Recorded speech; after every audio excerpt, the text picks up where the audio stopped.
നമസ്കാരം. നിങ്ങൾ ഒറ്റമൂലി മരുന്നുകൾ ഉപയോഗിച്ച് സ്വയം ചികിത്സ നടത്തുന്ന ഒരാളാണോ? അത് തികച്ചും സുരക്ഷിതമാണെന്ന് നിങ്ങൾക്ക് തോന്നുന്നുണ്ടോ? ഇത്തരം മരുന്നുകൾ അറിവില്ലായ്മ മൂലം കാലങ്ങളോളം സേവിച്ച ശേഷമാണ് ആളുകൾ വന്ന് സംശയങ്ങളും പരാതികളും പറയാറ്. ഒരു മരുന്നിന്റെ ഫലവും പാർശ്വഫലവും നിശ്ചയിക്കുന്നത് വ്യത്യസ്ത ഘടകങ്ങളാണ്.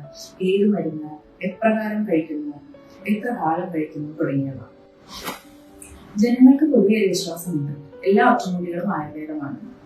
എന്നാൽ ആയുർവേദ മരുന്നുകളിൽ വളരെ കുറച്ച് മാത്രമേ ഒറ്റമൂലികൾ നിർദ്ദേശിച്ചിട്ടുള്ളൂ. അതുപോലും മറ്റു മരുന്നുകളോ മറ്റെന്തെങ്കിലും പദാർത്ഥങ്ങളോ ചേർന്ന് സേവിക്കാനാണ് നിർദ്ദേശിച്ചിട്ടുള്ളത്. അങ്ങനെ കഴിക്കുമ്പോൾ മാത്രമേ ആ ഒരു മരുന്ന് കൃത്യമായി ശരീരത്തിലേക്ക് പൂർണ്ണമായും ആഗിരണം ചെയ്യപ്പെടുകയും അതുപോലെ പാർശ്വഫലങ്ങളില്ലാതെ ഫലപ്രാപ്തി കൈവരികയും ചെയ്യുകയുള്ളൂ. ഒരു മരുന്നിന്റെ അഥവാ രുചിയുടെ കൃത്യമായ വിധിപ്രകാരമല്ലാത്ത ദീർഘകാല ഉപയോഗം പല പാർശ്വഫലങ്ങളും സൃഷ്ടിച്ചേക്കാം. ഉദാഹരണത്തിന് ചുക്ക് കാപ്പിയുടെ ദീർഘകാല ഉപയോഗം ചിലപ്പോൾ വായ്പുണ്ണ്, അതുപോലെ വയറ്റിൽ പുണ്ണ് തുടങ്ങിയ പ്രശ്നങ്ങൾ ഉണ്ടാക്കാം.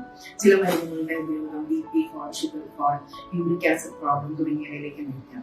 ചിലപ്പോൾ നമ്മുടെ അസുഖത്തിന് വിപരീതമായ ഫലമായിരിക്കാം മരുന്ന് നൽകുന്നത്. അതുകൊണ്ട് നിങ്ങൾ അത്തരത്തിലുള്ള മരുന്ന് സേവിക്കാൻ താല്പര്യപ്പെടുന്നുവെങ്കിൽ തീർച്ചയായും ഒരു ആയുർവേദ ഡോക്ടറുടെ ചികിത്സ തേടുക. ആ മരുന്ന് നിങ്ങൾക്ക് സുരക്ഷിതമാണെന്ന് ഉറപ്പുവരുത്തുക.